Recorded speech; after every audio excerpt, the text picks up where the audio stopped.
मी आगे बढ़ून जिल्हा परिषद काय करू। आजचे ज्यांच्यावर आता अलीकडेच महाराष्ट्राच्या शेतकऱ्यांची कृषी विभागाची जबाबदारी ज्यांच्यावर आता अलीकडे सोपवली ते आपल्या सगळ्यांचे सहकारी इंदापूरचे सुपुत्र दत्तामामा भरणे, जिल्हाध्यक्ष प्रदीप गारटकरजी, आज ज्यांच्या पक्षप्रवेशाच्या निमित्तानं मी आणि आपण सगळेजण जमलेलो आहे ते आपल्या सगळ्यांचे सहकारी रमेश अप्पा थोरात, त्यांच्याबरोबर असंख्य। मी आप्पाला म्हटलं, आप्पा काय तू एकटाच आला का, बाकी तिची सोडली काय? नाही म्हटली, सगळे आली। तर त्यांच्याबरोबर आलेले असंख्य कार्यकर्ते। आप्पांच्या बरोबर कोण कोण आला हात वर करा बरं। मग बरं आहे।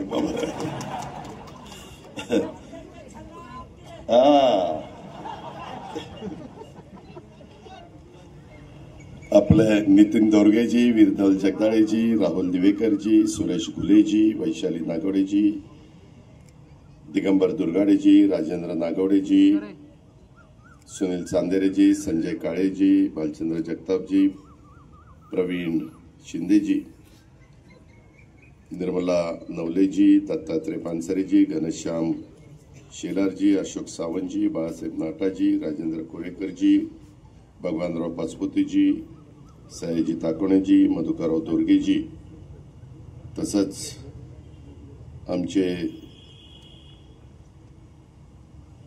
इथं सागर फडकेजी, रंगनाथ फुलारीजी, मोनिका हरगुडेजी, योगिता दिवेकरजी, ज्योतिताई झुरुंगेजी, पूर्वा शहाजी, राणीताई शेळकेजी, सारिका पानसरेजी, दिलीप वालेकरजी, मीना दिवेकरजी, नंदू काळभोरजी, गुरुमुख नारंगजी, संतोष कांचनजी, अण्णासाहेब माडिकजी, सुधीर पराटेजी, दिलीप मंडळजी, रोहिदास टिळेकरजी, जितेंद्र बडेकरजी, अजित बलदोडाजी, अनेक माझ्या दौंड शहरातले इवन श्रीगोंद्याचे उपस्थित असणारे सर्व माझे सहकारी, त्याचबरोबर माझ्या दौंड तालुक्यातनं, माझ्या हवेली तालुक्यातनं, पुणे जिल्ह्यातून आलेले सर्व राष्ट्रवादी काँग्रेस पक्षावर प्रेम करणारे सन्माननीय पदाधिकारी,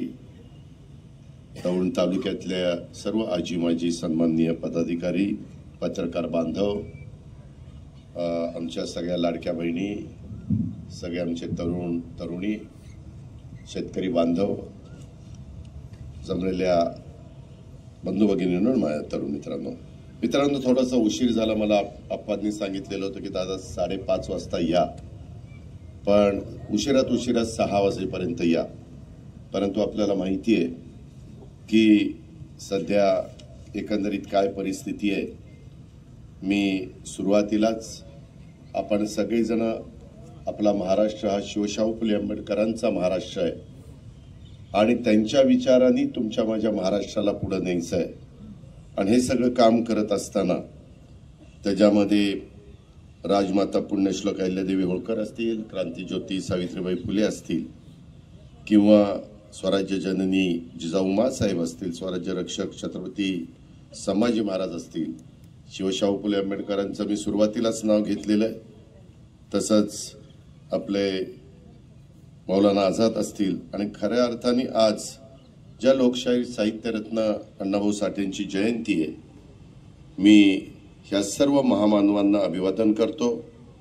आज देशाचे थोर सुपुत्र लोकमान्य टिळकांची पुण्यतिथी आहे, त्यांच्याही स्मृतीला वंदन करतो, त्यांनाही अभिवादन करतो, आणि तसंच अण्णाभाऊ साठेंच्या पण स्मृतीला अभिवादन करतो आणि माझ्या भाषणाची सुरुवात करतो। मित्रांनो, आधुनिक महाराष्ट्राचे शिल्पकार म्हणून स्वर्गीय यशवंतराव चव्हाण साहेबांची नव महाराष्ट्राचा पाया त्यांनी रचला। त्यावेळेस आम्ही लहान होतो। 1 मे 1960ला बऱ्याच जणांच्या जन्म पण झाले नसतील, आणि त्या काळामध्ये मी तर 1 वर्षाचा पण नव्हतो। त्यावेळेस चव्हाण साहेबांनी सुसंस्कृत महाराष्ट्र कसा असला पाहिजे, बेरजेचं राजकारण कसं केलं पाहिजे, महाराष्ट्रातल्या सांध्यापासून बांध्यापर्यंत असणाऱ्या माझ्या समाजाला सर्व घटकाला पुढं कसं घेऊन गेलं पाहिजे, राज्यामध्ये पायाभूत सुविधा कशा उभ्या केल्या पाहिजे, तुमचा माझा महाराष्ट्र सांस्कृतिक दृष्ट्या देखील समृद्ध कसा झाला पाहिजे आणि महाराष्ट्राच्या राजकारणाला हे सगळं करत असताना सुसंस्कृत चेहरा देखील कसा देता आला पाहिजे, हे आदरणीय चव्हाण साहेबांनी आपल्याला शिकवलंय. आणि त्याच चव्हाण साहेबांचा विचार आणि त्यांचा वारसा घेऊन आम्ही सगळेजण राष्ट्रवादी काँग्रेस पक्षामध्ये काम करतोय. त्याच्यामध्ये सर्व धर्म समभाव, सेक्युलर विचारधारा, आपल्या महाराष्ट्राला आपल्या देशाला पुढे न्यायचं म्हटलं तर 18 पगड जाती 12 बलुतेदारांना बरोबर घेऊन आपल्याला पुढे जावं लागेल. कुठेही जातीय सलोखा हा बिघडता कामा नये अशा प्रकारे आपल्याला वागावं लागेल. कुठं कुणाच्या मनामध्ये वेगळ्या प्रकारची भावना निर्माण झाली तर त्याला 4 गोष्टी समजून सांगण्याचं काम हे देखील आपल्याला त्या निमित्तानं करावं लागेल. आणि विचारांचा, विकास कामांचा, सुसंस्कृत राजकारणाचा वारसा हा तुम्हाला मला आपल्याला सगळ्यांना पुढे न्यायचा आहे. राष्ट्रवादी काँग्रेस पक्ष सुरुवातीपासून 10 जून 1999 आदरणीय पवार साहेबांनी, त्याच्यामध्ये संगमाजींनी, तारिक अनवरजींनी, त्याच्यामध्ये प्रफुल्ल पटेल असतील, भुजबळ साहेब असतील, पदमसिंह पाटील असतील, विजयसिंह मोहिते पाटील असतील, मधुकरराव पिचड असतील, अशा अनेक मान्यवरांनी त्याच्यामध्ये राष्ट्रवादीची स्थापना केली. आपण सगळ्यांनी साथ दिली आणि इथपर्यंत आपण पोहोचलेलो आहे. अनेक पाणी त्या ठिकाणी वाहून गेलेलं आहे आणि ते पाणी वाहून जात असताना नवं नेतृत्व पण पुढे आलेलं आहे. अजून नवीन नेतृत्वाला आपल्याला उद्याच्या जिल्हा परिषद, तालुका पंचायत, नगरपालिका, नगरपंचायत, महानगरपालिकेच्या निमित्तानं संधी द्यायची आहे. आम्ही महायुतीमध्ये काम करतोय. हे सगळं काम करत असताना आम्ही जरी वेगवेगळ्या पक्षामध्ये काम करत असलो तरी साधारण आमचे विचार, आमची मतं ही साधारण सारखी आहेत.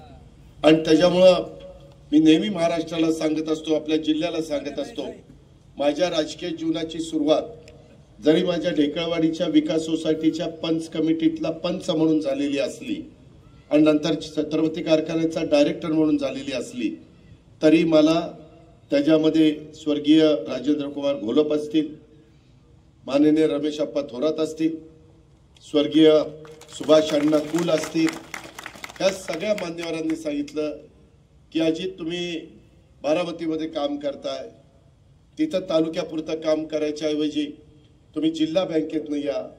जिल्हा बँकेत तुम्ही काम करायला लागला तर जिल्हा त्या ठिकाणी तुम्हाला ओळख होईल, तिथली कामं करता येईल. अशा पद्धतीनं तुम्ही आलं पाहिजे. कधी बारामतीची जागा ही आमच्या विचाराची निवडून येत नव्हती, त्याच्यामुळे तिथं उभं राहावं आणि काही गडबड झाली तर काय करायचं. परंतु मी सगळ्या कार्यकर्त्यांना सांगेन की निवडणुकीला घाबरायचं नाही. यश अपयश मिळत असतं. मी नेहमी तुम्हाला सगळ्यांना सांगतो, महाराष्ट्राला सांगतो, यशाने हुरळून पण जायचं नाही आणि अपयशाने खचून पण जायचं नाही. आपण आपलं काम करत राहायचं. कधी समाज आपल्याला पाठिंबा देतो. आता लोकसभेच्याच मागच्या निवडणुकीच्या निमित्तानं जनतेने आम्हाला थोडंसं नाकारलं. 48 पैकी 31 जागा ह्या महाविकास आघाडीच्या आल्या, 17 जागा ह्या आमच्या महायुतीच्या आल्या. त्यामध्ये आम्हाला जबरदस्त किंमत मोजावी लागली. त्याच्यामध्ये संपूर्ण लक्ष दिलेलं होतं, सगळं काही केलेलं होतं, परंतु जनाधार हा आमच्याबरोबर त्यावेळेस नव्हता. आम्ही 5 महिन्यांनी विधानसभेला सामोरं जायचं होतं आणि विधानसभेला सामोरं जात असताना त्या संदर्भामध्ये काय करायचं, कसं करायचं याबद्दलची चर्चा चाललेली होती. आम्ही त्याच्यातून शेवटी जनतेचा विश्वास पण संपादन केला पाहिजे. जनतेचे प्रश्न, लाडक्या बहिणींचे प्रश्न, माझ्या शेतकऱ्यांचे प्रश्न, माझ्या युवक युवतींचे प्रश्न, रोजगाराचे प्रश्न, असे अनेक प्रकारचे प्रश्न असतात. सुधारणा होती, बदल होत. रस्ते विकास महामंडळाची आपण हातात घेतलेली आहे. दुसरा रिंग रोड PMRDA पण आम्ही हातामध्ये घेतोय. आत्ताच आमचे हिंजवडीचे सरपंच सांगत होते की दादा, तुम्ही हिंजवडीला 2 ट्रिप केल्या आणि त्याच्यातनं कामं मोठ्या प्रमाणावर सुरू झाली, परंतु रस्त्याची रुंदी जास्त करू नका. आमच्यातली लोक जरा नाराज आहेत. मित्रांनो, उद्याच्या 50 वर्षाचा विचार करायचं म्हटलं तर रस्ते रुंद करावे लागतील. मी राजकारणात तुम्ही मला खासदार 91 साली केलं त्यावेळेस मी तुम्हाला सांगितलं असतं की आपण पुणे सोलापूर रस्ता 4 पदरी करून त्याला कुठं कुठं महत्वाच्या गावांना सर्व्हिस रोड काढू. तुम्ही म्हणलं असतं काय करायचं, कोण तिथनं जाणार आहे. परंतु आज तेच रस्ते बारके पडायला लागलेत की नाही. आज आपण रेल्वेची व्यवस्था वाढवतोय. आज अजून काही रेल्वे लाईन आपण टाकतोय. त्याच्याबद्दल आपले रेल्वे मंत्री वैष्णवी साहेबांनी, देशाचे पंतप्रधान नरेंद्र मोदी साहेबांनी आपल्याला मदत केलेली आहे. 4 ते 5 वर्षामध्ये तो कार्यक्रम आपल्याला करायचा आहे. त्याच्याही बद्दल जमिनी अक्वायर करायला आम्ही घेणार आहोत. पुरंदरमध्ये काही लोकांचा विरोध आहे, परंतु विमानतळाची साईट ही पुरंदरमध्येच त्या ठिकाणी आपल्याला मिळालेली आहे. आम्हाला लोकांचा काहींचा विरोध असला तरी नाईलाजास्तव तिथं विमानतळ करावं लागतं.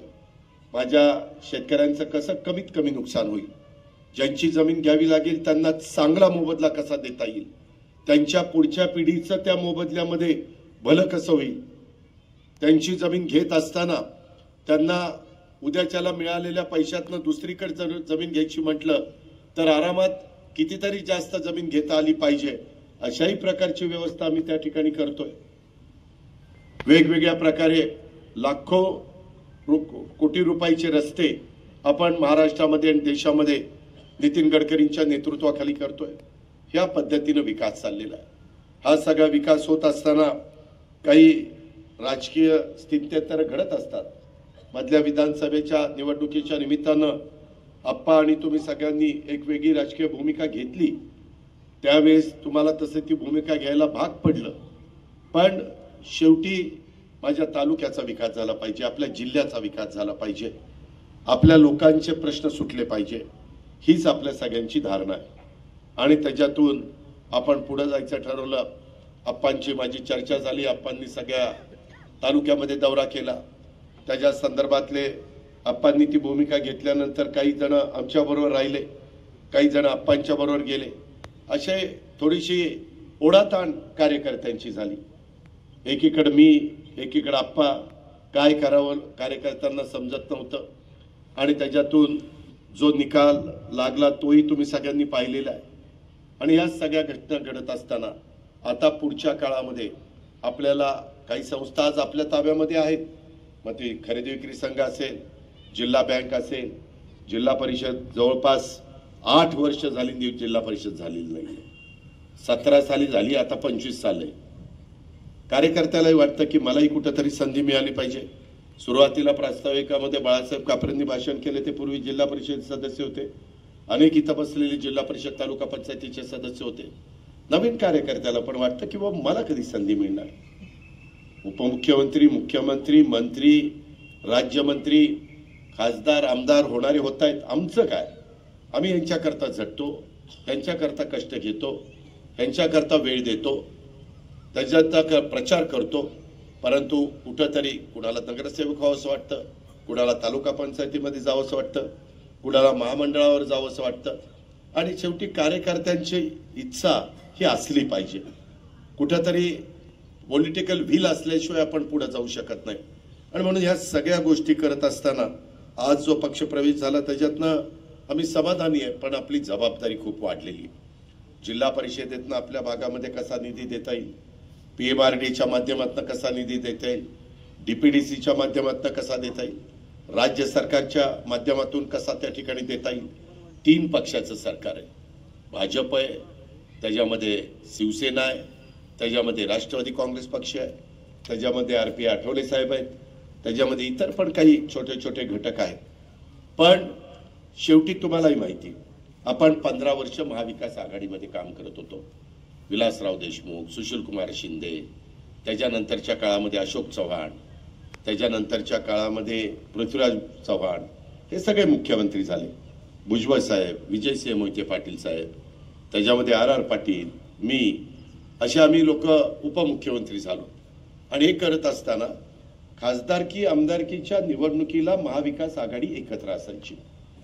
पण स्थानिक स्वराज्य संस्थांमध्ये साधारण तिथलं एकंदरीत राजकीय परिस्थिती बघून प्रत्येक जण आपापल्या पद्धतीनं कार्यकर्त्यांना मदत करायचं, ताकद द्यायचं, निवडणुकीकरता त्यांना तिकीटं द्यायची, अशा प्रकारे 15 वर्ष आपण बघितलं. हेही आपल्याला नाकारता येणार नाही. उद्याच्या काळामध्ये आमच्या तिघांचं ठरलेलं आहे की आपण महायुती ही राज्यामध्ये वेगवेगळ्या ठिकाणी कशी राहील, त्या प्रयत्न आमचा राहणारच आहे. परंतु तो प्रयत्न करत असताना ज्या ठिकाणी डायरेक्ट निवडणुका होताना त्याचा फायदा विरोधकांना होणार नाही, म्हणजे महाविकास आघाडीला होणार नाही, तिथं तर प्रत्येकाला मुभा आहे. जिथं आम्ही एकमेकाच्या विरोधामध्ये लढलो आणि महाविकास आघाडीचा फायदा होणार असेल तर तिथं मात्र समंजस भूमिका ही घ्यावी लागणार आहे. आपल्या पुणे जिल्ह्याचं चित्र जरा वेगळं आहे. आपल्या पुणे जिल्ह्यामध्ये विरोधक हे फार काही स्ट्रॉंग आहेत अशातला भाग नाही. आज आप्पा आणि आप्पांचे अनेक जीवाभावाचे सहकारी, आज जो काही तुम्ही प्रवेश केलेला आहे त्याच्यामुळे निश्चितपणे इथं राष्ट्रवादी काँग्रेस पक्षाची पण ताकद पहिली अधिक ही वाढलेली आहे. आणि त्याच्यामुळं उद्याच्या काळामध्ये जशा निवडणुका जवळ येतील तसं त्याबद्दलचे निर्णय होतील. पण तुम्ही आपापल्या गावामध्ये आपापल्या वाडी वस्तीवर व्यवस्थितपणे काम करा, व्यवस्थितपणे राष्ट्रवादी काँग्रेस पक्षाची संघटना मजबूत करा, सभासद नोंदणी करा, विकासाची कामं करण्याच्या करता मी असेल, दत्तामामा असतील, चंद्रकांतदादा पाटील असतील, माधुरीताई मिसाळ असतील, आम्ही सगळेजण त्या बाबतीमध्ये पाण्याचा प्रश्न विशेषतः आपल्या जिव्हाळ्याचा आहे.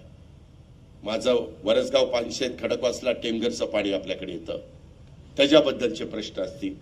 उद्याच्याला भामा आसखेडचं पाणी ते आता पुणे शहराला चाललंय. चास कमानचं पाणी ते माझ्या शेजारच्या शिरूर तालुक्याला जातं. हे जे काही आणि घोडचं पाणी असेल, कुकडीच्या धरणांचं पाणी असेल, हे अनेक प्रकारचं जे पाणी आहे. काही काही ठिकाणी आपण मोठ्या प्रमाणात STP प्लांट टाकतोय. आपल्या नदीचं पाणी खराब चाललेलं आहे, ते स्वच्छ व्हावं म्हणून तो करोडो रुपये आपण खर्च करतोय. ते पाणी माझ्या शेतकऱ्यांना शेती करता उपयुक्त राहिलं पाहिजे, अशा प्रकारचं आमच्या सगळ्यांचं नियोजन आहे. केंद्र सरकार त्याला भरीव प्रकारची आम्हाला तरतूद करत आहे. आम्ही राज्य सरकारमधनं पर्यावरणाचा पण समतोल साधण्याचा निश्चितपणे प्रयत्न करतोय. ह्या पद्धतीनं आम्हा लोकांचं काम चाललेलं आहे. आणि त्यामुळं उद्याच्या काळामध्ये मी काल पण कुठंतरी का सकाळी मुळशी आणि माझ्या भोरचे काही सहकारी आले, राजगडचे सहकारी, काही दिवसातच मी त्यांना तारीख देणार आहे. तिथं मी पक्षप्रवेशाच्या निमित्तानं जाणार आहे. मला राज्यामध्ये फिरायचंय. उद्या मी रायगडच्या दौऱ्यावर चाललोय, परवा मी नाशिकच्या दौऱ्यावर चाललोय. मित्रांनो, शेवटी फिरावं लागणार आहे, मला फिरावं लागणार आहे, तटकरेंना फिरावं लागणार आहे, भुजबळ साहेबांना फिरावं लागणार आहे. त्याच्यामध्ये प्रफुल्ल पटेल असतील, आमचे दत्ताभाऊ भरणे असतील, हसन मुश्रीफ साहेब असतील, सगळेजण, सगळ्यांची मी आता नावं घेत नाही, ह्या सगळ्यांना फिरावं लागेल. शेवटी आता दत्ताभावावर जबाबदारी वाढलेली आहे. शेतकऱ्यांच्या सुपुत्राला आता शेतकऱ्यांचंच खातं त्याच्याकडे दिलेलं आहे. त्याच्यामुळे त्याला ह्याच्यातले बारकावे माहिती आहे. सगळ्यांनी तारतम्य ठेवून बोललं पाहिजे, वागलं पाहिजे. फोन बघताना पण आपण फोनमध्ये काय बघतोय ते नीट लक्षात घेतलं पाहिजे. आपल्याला वाटतं कोण बघणार आहे, कोण बघणार आहे, ते कॅमेरे बघत असतात, मलाही कळत नाही आणि कुणालाच तिथं कळत नाही. ते हनी ट्रॅप प्रकरण ते तर फार भारी प्रकरण आहे असं म्हणतात, अजून कुणी दाखवत नाही. पेन ड्राईव्ह आहे आमच्याकडे, CD आहे आमच्याकडं, अमकं आहे आमच्याकडे, व्हिडिओ आहे. अरे मग दाखवा ना, नुसतंच का ढगात गोळ्या मारताय? एकदा दूध का दूध, पाणी का पाणी होऊ द्या. कोण कसं वागतंय, कोण कसं वागतंय. इथं आपल्या चौफुल्यावरला कोण येते ती आता मला बघावं लागतं. चौफुल्याचं बघून झाल्यावर टिंबुर्णीला कोण जाते ते बघावं लागेल. नाहीतर म्हणतील दादा इथं बघतोय ना मी टिंबुर्णी, बरं इथं दोन्हीकडे बघतोय ना मग पनवेल. तुम्ही म्हणाला आयला ह्याला कसं रे माहिती, बघायला जात नाही पण माहिती सगळी घेतो. मित्रांनो, त्याच्यातला गमतीचा भाग जाऊ द्या. साधू संतांनी जे विचार आपल्याला शिकवलेले त्या विचारांनी गेल्याशिवाय तुम्हाला मला तरणोपाय नाहीये. ही वस्तुस्थिती ध्यानात घेतलीच पाहिजे. वारकरी संप्रदाय, माळकरी माणूस, रामकृष्ण हरी, हे सगळ्या गोष्टी कराव्या लागतील. त्याशिवाय आपल्या प्रपंचाचंही भलं होणार नाही आणि आपल्या मुलाबाळांचंही भलं होणार नाही. कधी कधी तुमच्यावर जबाबदारी वाढल्यानंतर कुणी कुणी हौसे नवसे गवसे तुमच्या नातेवाईकांना भेटतात, चल इकडं चल तिकडं, आणि कुठंतरी मग त्यांनी काही चूक केली की त्याचा डायरेक्ट परिणाम त्यांच्या जवळचे कुणी पदावर असतील त्यांच्यावर होतो. ही वस्तुस्थिती आहे. शंकर बांडेकरचं तसंच झालं. ते बिचारा आता आमदार झाल्यापासून टोपी घ्यायला लागलाय. ती सगळीकडं गरा गरा गरा गरा फिरत असतो. पण त्याला काय माहिती, भाऊ तिथं जाऊन झक मारणार आहे, आपल्याला ते सोसावं लागणार आहे. त्याच्यामुळं ह्या गोष्टी आपण सगळ्यांनी लक्षात घ्या. मी आजही तुम्हाला आवाहन करतोय, आता इतके दिवस तुम्ही तुतारी बरोबर होता, आता घड्याळाबरोबर आलेला. त्याच्यावर तुम्ही काही चुकला तर घड्याळाच्या प्रमुखाला म्हणजे मलाही कमीपणा येणार आहे, त्याच्यामध्ये इतरांनाही कमीपणा येणार आहे. आता आम्ही पण बरेच वर्ष काम करतोय. आप्पा तर मला सिनियर आहे, त्याच्यावर माझ्यापेक्षा आप्पांचे केस जास्त गेलेले. मी त्यांना ज्युनियर असल्यामुळे माझ्या जरा कमी, पण चाललंय तसं चाललंय. त्या वाटेवर मी आहे, काळजी करू नका. परंतु हे सगळं करत असताना तुषारला जरा बाळसं दिसतंय मला. थांब जरा तुम्ही कळेल नंतर. जबाबदारी वाढल्यावर एक केस जातच असतो.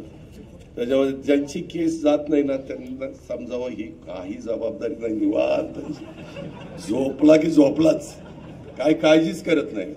काळजी करणाऱ्यांची केस जात आहेत, म्हणजे इथं ज्यांचे केस आहे ते काळजी करत नाही असं नाही. ते त्याच्यामध्ये गुणधर्म असतो, त्याच्यात जास्त जात नाही. पण आता दत्ता मामा तुम्हाला महाराष्ट्रात गरा गरा गरा फिरावं लागेल, चांद्यापासून बांद्यापर्यंत. मी आता डाळजला आहे, जंक्शनला आहे, भरणेवाडीला आहे आणि इंदापूरला माझं काम आहे. जशी जबाबदारी वाढते तिथं नवीन कार्यकर्ते तिथं तयार करून आपल्याला फिरावं लागतं. तुम्हाला आठवड्यातनं एकच दिवस इंदापूर तालुक्याला द्यावा लागेल. तुम्हाला पुणे जिल्ह्याला राहिलेल्या 12 तालुक्याला वेळ द्यावा लागेल. वेगवेगळ्या बांधावर माझ्या शेतकऱ्याच्या जावं लागेल. तुम्ही फार कर्तबगार शेतकरी आहेत मला माहिती आहे. मी तुमच्या वडिलांनाही बघितलंय, तुमच्या काकांनाही बघितलंय.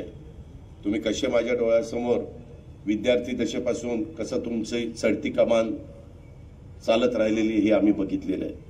मित्रांनो, खूप महाराष्ट्रातल्या जनतेला माहिती नाहीये, हा तुमचा कृषी मंत्री ज्याच्यावर जबाबदारी दिली त्यांना बराच अभ्यास आहे, बराच चांगला त्यांचा व्यवसाय.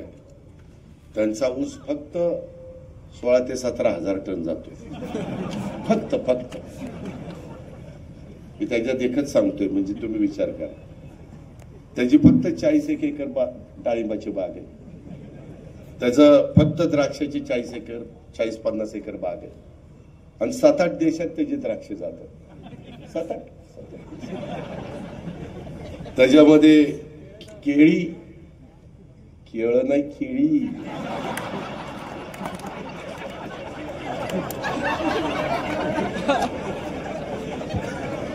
केळ म्हणतो, केळ म्हणलं काय, केळी लावलीत, केळी ती पण दर्जेदार आहे. शेवटी उत्तम शेती जो स्वतःची करू शकतो तो महाराष्ट्रातल्या शेतकऱ्यांना उत्तम पद्धतीनं मार्गदर्शन करू शकेल, हा विश्वास राष्ट्रवादी काँग्रेस पक्षाने, राज्याचे प्रमुख देवेंद्र फडणवीसांनी, एकनाथराव शिंदे, अजित पवारांनी हे सगळ्यांनी ठेवला आणि त्याच्यावरती जबाबदारी दिलेली. आता त्या जबाबदारीतनं केंद्र सरकारची मदत घेऊ. केंद्रात पण अलीकडं शिवराजसिंह चौहान अतिशय कृषीची जाण असणारा नेता, तिथं पर कॅपिटा कृषी दर वाढवणारा नेता, 13च्या पेक्षा जास्त वर्ष ते मध्य प्रदेशचे मुख्यमंत्री होते. त्यांना सगळे मामाजी म्हणतात. लाडली बहिणा त्यांनी तिथं योजना आणली होती. आणि मग नंतर त्यांच्याशी आम्ही वेगवेगळ्या देशातल्या मान्यवरांशी चर्चा करत असताना तुम्ही काय केलंय, काय, आम्ही चौकशी करत असतो. कुठली योजना आपल्याला पोषक आहे, कुठली आपल्याला फायद्याची आहे, कुठली योजना आपल्यामध्ये अर्थकारण बदलणारी आहे, आपल्या महाराष्ट्रामध्ये आर्थिक सुबत्ता आणणारी आहे. अशा पद्धतीनं आम्ही सतत आमचं डोकं त्या ठिकाणी चाललेलं असतं. आणि ह्या पद्धतीनं काम करावं दत्तामामाला लागणार आहे. त्याच्यामध्ये वेगवेगळी आपली हे जे आहेत विद्यापीठ आहेत तिथं जावं लागणार आहे, तिथं भेटी द्याव्या लागणार आहेत, तिथं एआयचं तंत्रज्ञान हे आता आम्ही यंदा 500 कोटी रुपये 2 वर्षाकरता ठरवलेले होते.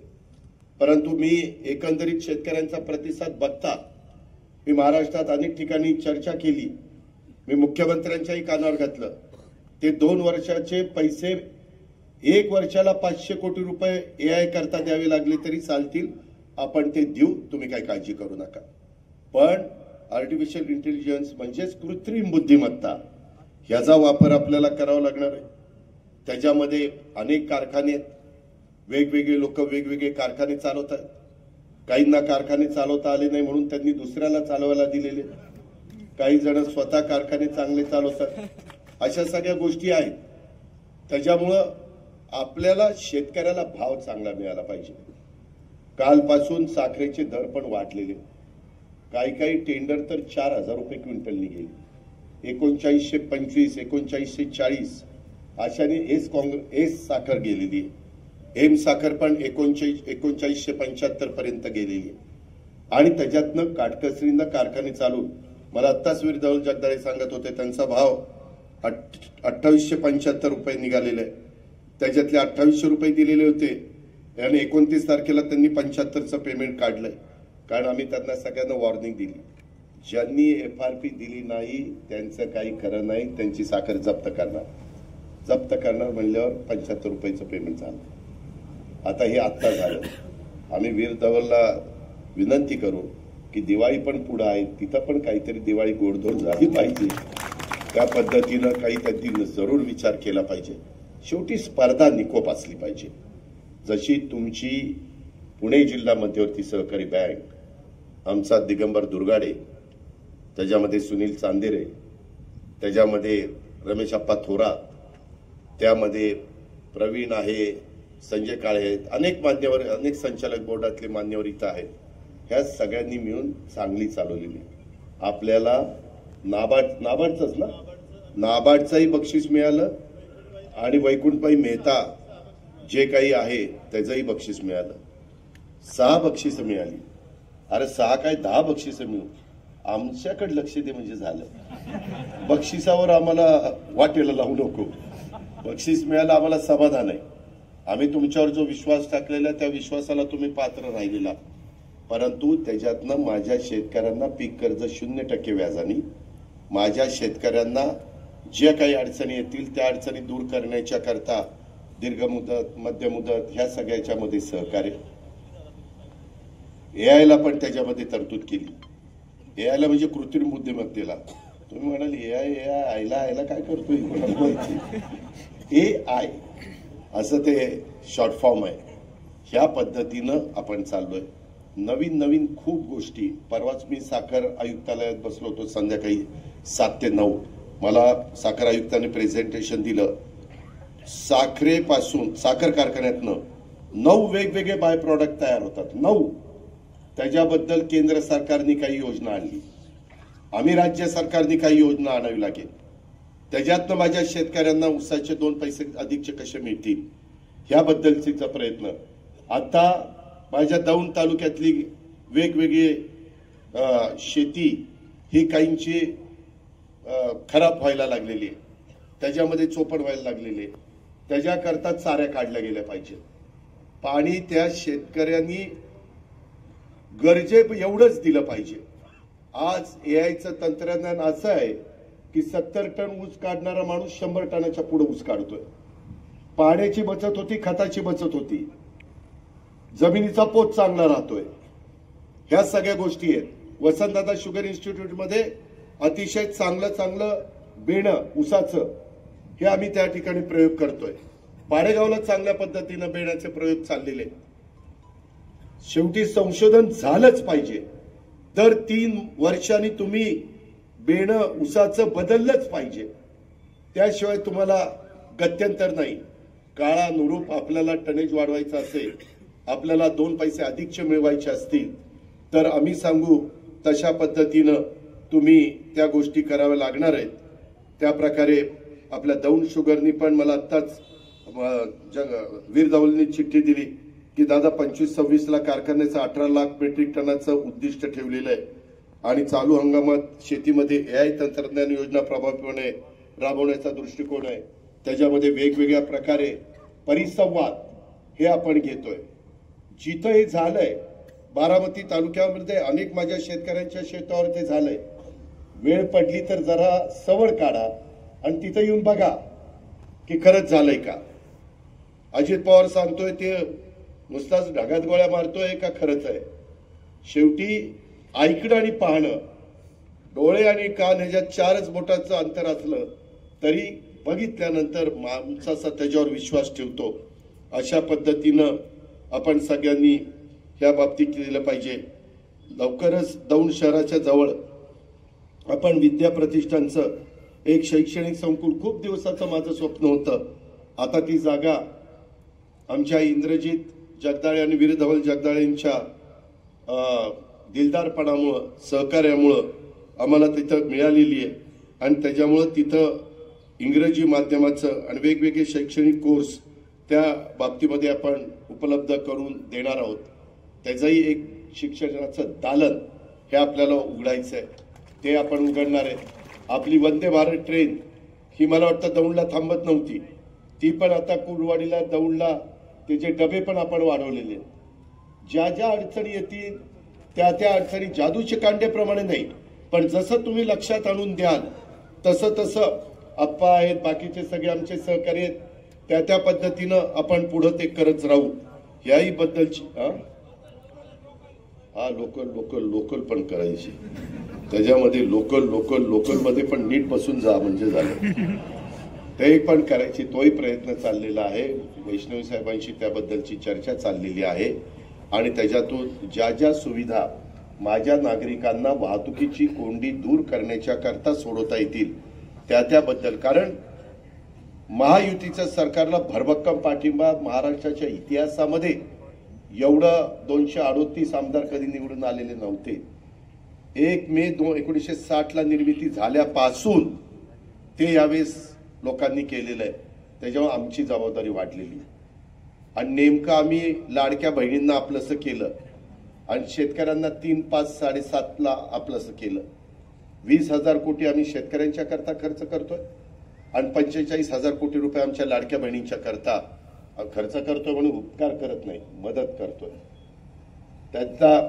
त्यांचं राहणीमान बदलावं, त्यांचं आर्थिक मदत त्यांना व्हावी, आर्थिक पाठबळ त्याच्यातनं मिळावं. तरी देखील मला निवेदन आलीत. श्री जय म्हळसाकांत पाणी पुरवठा आणि श्री जय मल्हार पाणी पुरवठा देलवडीची आणि दोन्ही देलवडीच्याच आहेत की दादा आमच्या 15 हॉर्सपावरच्या 2 मोटारी आहेत आणि तुम्ही 7.5लाच थांबलाय, जरा वाढवा, जरा वाढवा.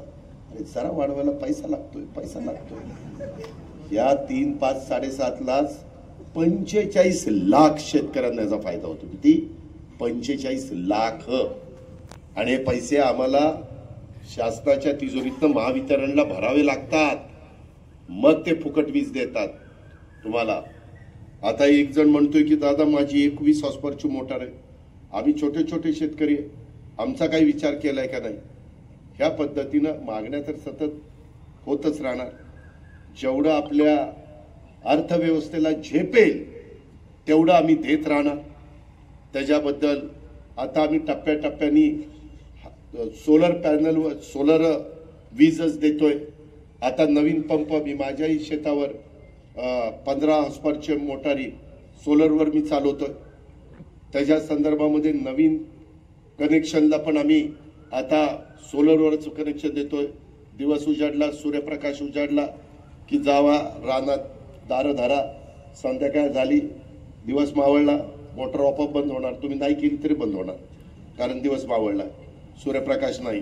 त्याच्यामुळं मस्तपैकी ते बंद करा आणि आपल्या घरी येऊन बायका पोरांच्यात राहा. कुठं तिकडं तसलं काही करू नका.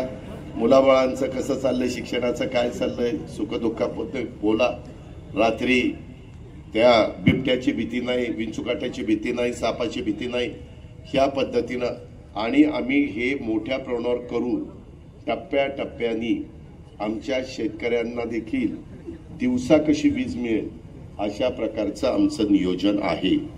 आता नवीन धोरण आणताना पण हे जे काही साखर कारखाने आहेत त्याचे वेअर हाऊस असतात, म्हणजे साखर ठेवायची गोडाऊन असतात, त्या गोडाऊनवर पण आम्ही एक योजना आणतोय की तुम्ही तिथं सोलर पॅनल बसवावेत आणि त्याच्यातनं वीज निर्मिती करावी.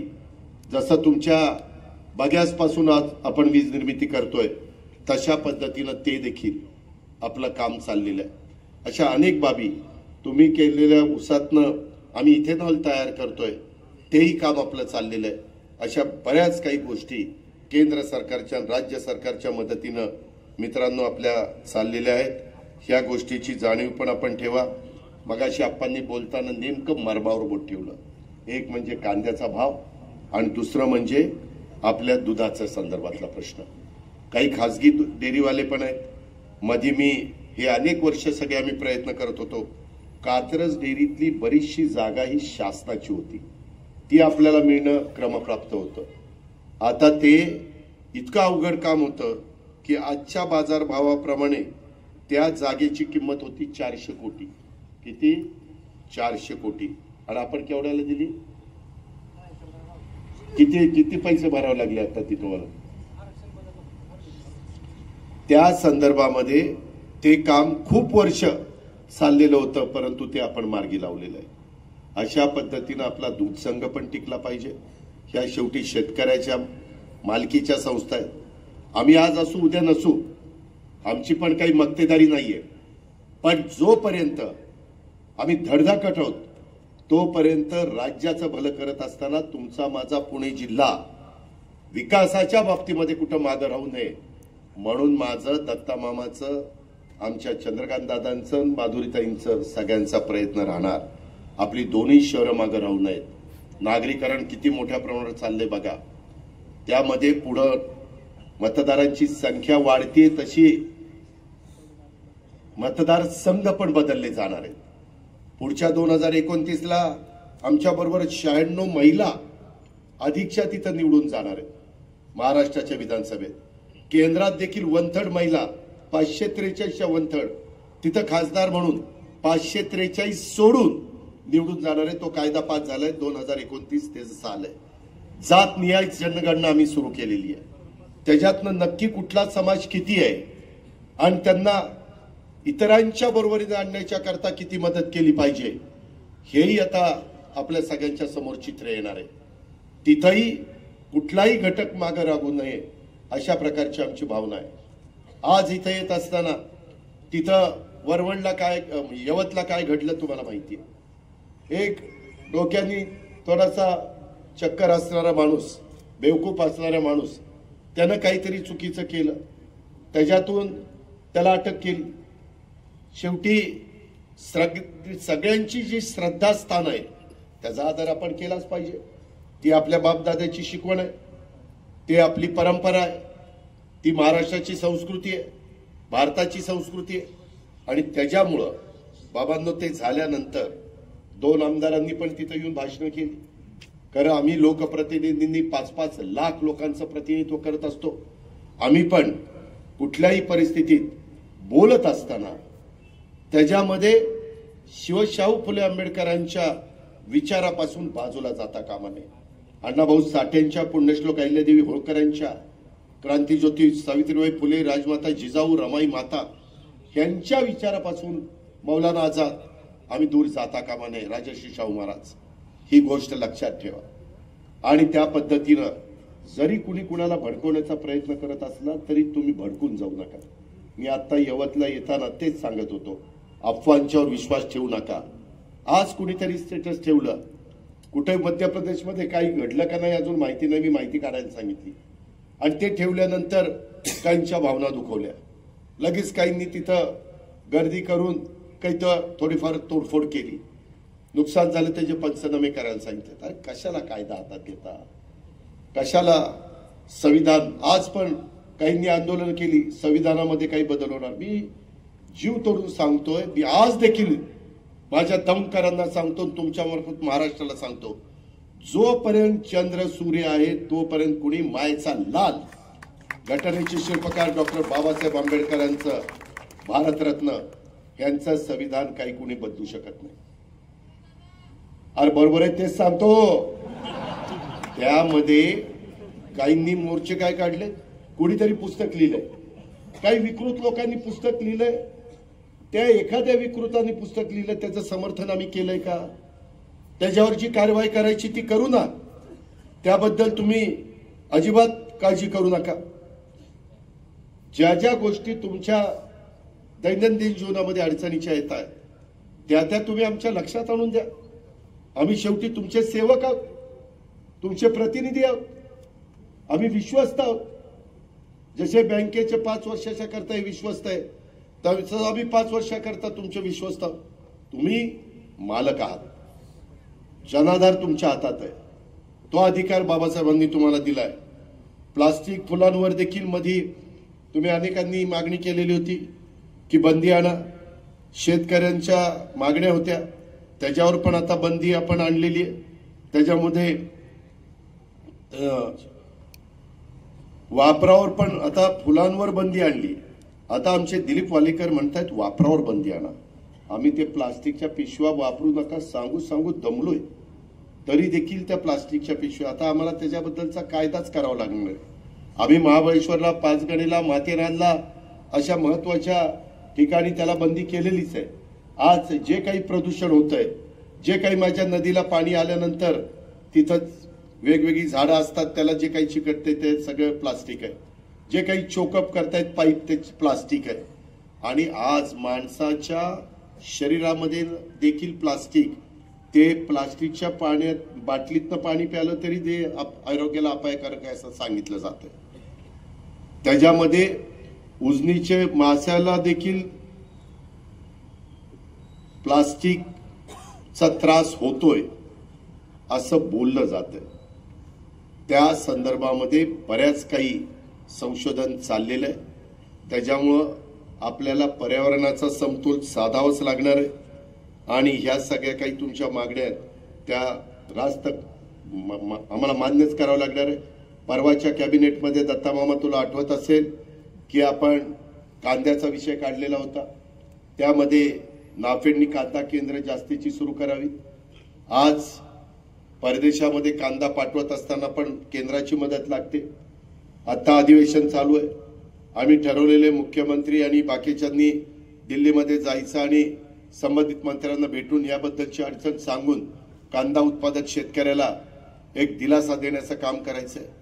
पण माझी पण विनंती आहे, डिमांड आणि सप्लाय ह्याचा ताळमेळ कुठंतरी बसला गेला पाहिजे.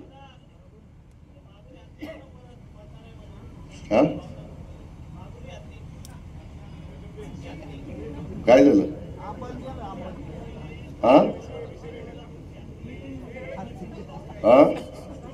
अरे माधुरी हत्तीचं बोलतोय ना, माधुरी दीक्षितचं नाही ना. त्या माधुरी हत्तीच्या बद्दल सुप्रीम कोर्टाने निकाल दिला आहे. आपण संविधान कायद्याने देश चालवतो. तुला आठवत असेल माग आपल्या पुणेकरांना, महाराष्ट्रातल्या जनतेला बैलगाड्याच्या शर्यती किती आवडायच्या. मधल्या काळात त्या बंद झाल्या. पुन्हा आपण सारखं तिथं नीटपणे सुप्रीम कोर्टामध्ये चांगल्यात चांगले वकील देऊन तिथं मांडलं आणि ते पुन्हा सुरू करून आणलं. हे तुम्हाला माहिती आहे. अनेक जणांनी तर लोकसभेच्या, विधानसभेच्या निवडणुकीमध्ये सांगायचे आम्हाला निवडून द्या, आपण गाडा सुरू करणार, बैलगाडा.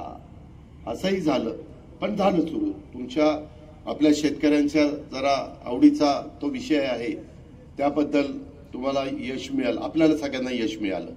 आता ही हत्ती, त्याच्यामध्ये कायदा वेगळा आहे. तुम्हाला माहिती आहे मागच्या काळात मनेका गांधी याबद्दल खूप जागृत असायच्या. त्यांना कुणी सांगितलं, अहो गावामध्ये भटकी कुत्री जरी पकडायचं म्हटलं तरी देखील त्याला बंदी होती. आता त्याच्यामध्ये आपण ते पकडून त्यांना जंगलात जाऊन सोडतोय बिबट्यांच्या मदतीला. बिबट्यांची दोस्ती व्हायला तिथं पाठवतोय आपण त्यांना. तशा पद्धतीनं सुरू केलंय. शेवटी तुम्हाला मला जसा जगण्याचा अधिकार आहे तसा पक्ष्यांनाही जगण्याचा अधिकार आहे, प्राण्यांनाही जगण्याचा अधिकार आहे. त्या प्रकारे त्या हत्तीणीचं झालं आणि म्हणून ती गेली. बाबा लय शेजला हत्तीणीचं लागलंय बाबा. तुला एकदा कुठं तरी हत्तीणीवर बसवतोस. परंतु तू चांगल्या भावनेने बोलला असेल, तू प्राणी प्रेमी असशील म्हणून ती भूमिका मांडली, त्याबद्दल तुझं दुमत नाही, तुझं अभिनंदन. पण मी पण त्याच्या खोलात गेलेलो होतो. अनेक ठिकाणी पूर्वीच्या काळामध्ये वेगवेगळे राजे रजवाड्याच्या ठिकाणी हत्ती असायचे, त्याला आता बंदी केलेली आहे आणि त्यामुळे ही अडचण आली. त्याकरता जसं बैलगाडा शर्यत जशी आपण सुरू केली तसं काही मार्ग काढता येतोय का, ॲडव्होकेट जनरलला वगैरेंना बोलून आम्ही त्याच्यात प्रयत्न करू. पण हत्तीनं पण पिसाळू नये आणि लोकांना मारू नये, ते आपल्या अरे होय बाबा, म्हणजे ती पिसाळणारच नाही का. उद्याच्याला आम्ही त्या सिंधुदुर्गमध्ये गेलो की तिथले लोक म्हणतात आजऱ्याचे, आपल्या कोल्हापूरचा आजरा आहे ना, तिथं सगळे कर्नाटकातनं हत्ती तिथं येतात, इतकी नासधूस करतात आणि निघून जातात. तुम्ही बघता अलीकडे सोशल मीडियामध्ये. त्याच्यामुळे माणसांना पण सुरक्षित वाटावं आणि प्राण्यांना पण त्यांचा जगणं, त्यांच्या जंगलात राहावं, ह्या पद्धतीचं काम आपण करू. आपण पण त्याच्यामध्ये लक्ष घालू. दुधाच्या बाबतीमध्ये देखील मधी आम्ही काही बाबतीमध्ये भाव पडल्यानंतर अधिकच्या 5 रुपयानंतर अधिकचे 7 रुपये लिटर मागे देण्याचं ठरवलेलं होतं. पशुसंवर्धन दुग्ध विकास पंकजाताई का कुणाकडे नक्की, पंकजाताईंच्याकडे कुठल्या सहकाऱ्यांच्याकडे, पशुसंवर्धन तर त्यांच्याकडे आहे, पण पशुसंवर्धन दुग्ध विकास अशी वेगवेगळी खाती केली, तेही मी बघतो. आणि त्याच्या संदर्भामध्ये भाव खाली आले, बरोबर आहे. त्याच्यातनं माझ्या शेतकऱ्याला काय मदत करता येईल याबद्दल मी, मामा, आम्ही सगळेच, देवेंद्र फडणवीस साहेब, एकनाथराव शिंदे साहेब, आम्ही सगळेच जण त्याच्यामध्ये लक्ष घालू. याबद्दलची ग्वाही मी आपल्या सर्व सहकारी मित्रांना देतो. तुम्ही देखील दूध उत्पादक असाल, दूध उत्पन्न करत असाल तर कोरं दूध घाला बाबा. अलीकडे भेसळ परवा तुम्हाला बघायला मिळाली असेल, अधिवेशन चालू असताना काही लोकप्रतिनिधींनी कशी भेसळ केली जाते आणि कसं ते दूध मार्केटला विकलं जातं हे सांगितलं. तसं करू नका. कुणाचे तरी कच्चे बच्चे तिथं दूध पितात. तुमचे पण पाहुणे रावळे मित्रपरिवार कोणतरी मुंबईमध्ये, पुण्यामध्ये, पिंपरी चिंचवडमध्ये राहतं. या पद्धतीनं त्याच्यामध्ये ही द्या, ती द्या, ती द्या, त्याच्यामध्ये काय काय द्या, काय करायचं ते करतो. आता आप्पा आले, ते विनाट आलेले, काय करायचं ते मी नंतर करतो. त्या संदर्भामध्ये तुम्ही सगळ्यांनी एका जीवानी राहावा. तुम्ही दिवसा जे काम कराल तेच रात्री करा, म्हणजे पक्षाचं. नाहीतर काय काही दिवसा आम्ही भेटलो, दादा पॅक दादा, गाव पॅक, आणि पेटी उघडल्यावर काय रे नसतं तिथं, त्याला कोण मानतच नाही, ती म्हणतो पॅक दादा. असं काही करू नका. पहिल्यांदा माणसात शिरा, त्या गावचा, त्या वाडीचा, त्या वस्तीचा, तांड्याचा, पांड्याचा विश्वास संपादन करा. तर तुम्हाला तालुका मानेल, तर तुम्हाला पहिलं गाव मानेल, तर तुला नंतर तालुका मानेल, नंतर माझा जिल्हा मानेल, आणि नंतर तुम्हाला राज्यामध्ये संधी मिळू शकते. हे मात्र बाबांनो आपण विसरता कामा नये. या पद्धतीनं आपण पुढे जाऊया. आप्पा, तुम्ही ज्या ज्या काही गोष्टी इथं व्यक्त केलेल्या होत्या त्यामध्ये आमचं नेहमीच लक्ष असतं. तिथं तुम्ही एक सहकारी म्हणून जरी दुसऱ्या पक्षामध्ये होता तरी तुम्ही माझ्याकडे कामं आल्यानंतर जेवढं शक्य असेल तेवढं मी कामं करायचो. हा माझा स्वभाव आहे. कारण मी शेवटी राष्ट्रवादी काँग्रेस पक्षाचा उपमुख्यमंत्री नाही, मी राज्याच्या जनतेचा उपमुख्यमंत्री. आज इथं बसलेले दत्तमाव भरणे हे राज्यातल्या शेतकऱ्यांचे कृषी मंत्री आहेत. त्याच्यामुळे शेतकऱ्यांचे प्रश्न हे रोज नवीन अभ्यास करायला मिळतो. ते निश्चितपणे ते वेळ देतील ह्याबद्दल मला खात्री आहे. आणि ती बाबा सकाळी लय चालतो. किती किलोमीटर चालतो ना? 5 नाही रे, तू लय मागे 7 किलोमीटर चालतो. तू तू तू तू तू किती चालतो रे? मग अभिनंदन तुझं. त्याच्यामध्ये एवढं चालतात तेवढं आता वेगवेगळ्या बांधावर गरा कुठं चांगलं आहे, कुठं कमी आहे, कुठं दुरुस्त केलं पाहिजे.